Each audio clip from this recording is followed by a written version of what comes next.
രാജമാനിയുമായുള്ള തന്റെ ഏറ്റവും പുതിയ പോഡ്കാസ്റ്റിൽ കത്രീന കൈഫിനെയും ദീപിക പദുക്കോണിനെയും കിങ്ഫിഷർ മോഡലുകളായി തെരഞ്ഞെടുത്തതിനെക്കുറിച്ച് വിജയ് മല്യ.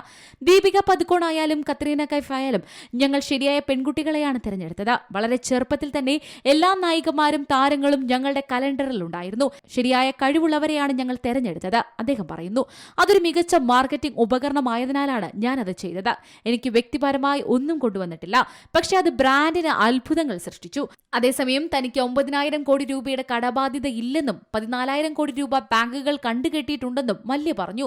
എന്നാൽ കിങ്ഫിഷർ എയർലൈൻസിന്റെ തകർച്ചയിൽ എല്ലാവരോടും മാപ്പ് അപേക്ഷിക്കുന്നതായി മല്യ പറഞ്ഞു. 9,000 കോടി രൂപ വായ്പയെടുത്തെന്ന ആരോപണങ്ങൾ തള്ളിയ മല്യ 6,000 കോടി രൂപയാണ് ട്രൈബ്യൂണലിന്റെ റിക്കവറി സർട്ടിഫിക്കറ്റിലുള്ളതെന്നും പറഞ്ഞു. 14,000 കോടി രൂപ ബാങ്കുകൾ കണ്ടുകെട്ടിയിട്ടുണ്ടെന്നും അദ്ദേഹം കൂട്ടിച്ചേർത്തു. ഞാനാണ് ആക്രമിക്കപ്പെടുന്നത്. ബാങ്കുകൾ ഒരു സ്റ്റേറ്റ്മെന്റും എനിക്ക് സമർപ്പിച്ചിട്ടില്ല. ഞാൻ ആശയക്കുഴപ്പത്തിലാണെന്നും മല്യ പറഞ്ഞു. National desk, C Malayalam news. ഏറ്റവും പുതിയ വാർത്തകളും വിശേഷങ്ങളും വിരൽത്തുമ്പിലറിയാൻ സി മലയാളം ന്യൂസ് എല്ലാ ഡിജിറ്റൽ പ്ലാറ്റ്ഫോമുകളിലും ലഭ്യം.